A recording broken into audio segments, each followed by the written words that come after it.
Panda Lee Returns, Part 2.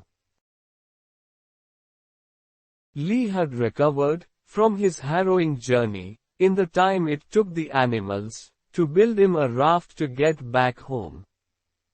He had watched them work as he rested, and he was looking forward to being reunited with his family. But it also made him sad to have to say goodbye to his new friends. The monkeys fetched long vines from the forest and tied them around the dolphin's large dorsal fin. They attached the other ends of the vines to the raft that would carry Lee back to his island. All the animals gathered around to wish the little panda bear a safe journey. Patricia was going to accompany him to make sure he got there safely. They boarded the raft, and the dolphin began to swim, pulling Patricia and Lee behind him. The parrot, who had agreed to show them the way, flew overhead and kept a lookout for Lee's home. According to Lee's stories, I should be able to recognize the island by the tall bamboo grass growing there, the parrot thought. They had been out at sea for hours and the wind was picking up. The dolphin was swimming with all his strength, but it was getting harder and harder for him to pull the raft. He wouldn't make it much further on his own, but the parrot hadn't seen land yet. Patricia and Lee tried to help by paddling along, but they couldn't make much difference. Suddenly, the raft was surrounded by a pod of small whales, who were looking at Lee. "Are you the little panda that was swept away in the old wooden boat by the big hurricane?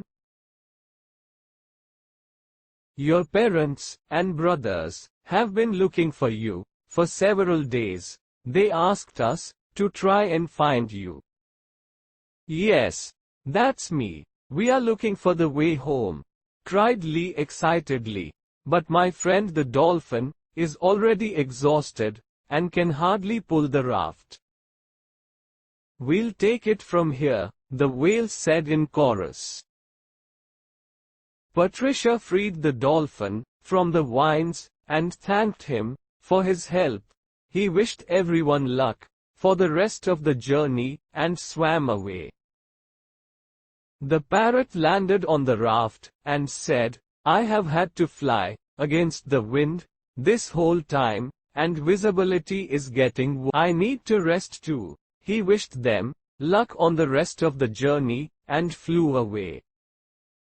The whale pod formed a line behind the raft and began to nudge it with their noses.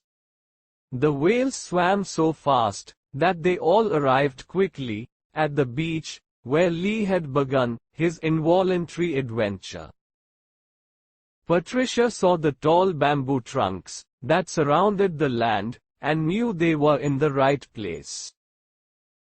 Word spread very quickly that the missing panda bear was back. Lee's parents were very happy to have him in their arms, and his brothers couldn't get enough of his exciting stories. The little panda enjoyed the attention. Then he said, "I am so hungry for delicious bamboo shoots." There were plenty of those around, and the old turtle could see that Lee was very comfortable. She said goodbye to everyone, and then turned to Lee to say, "You are a brave little panda, and you're all right, just the way you are." Smiling with satisfaction, Patricia returned to her island, in the company of the whales, and told the other animals about Lee's successful return. We will meet in the next part. For more videos, subscribe and like my channel.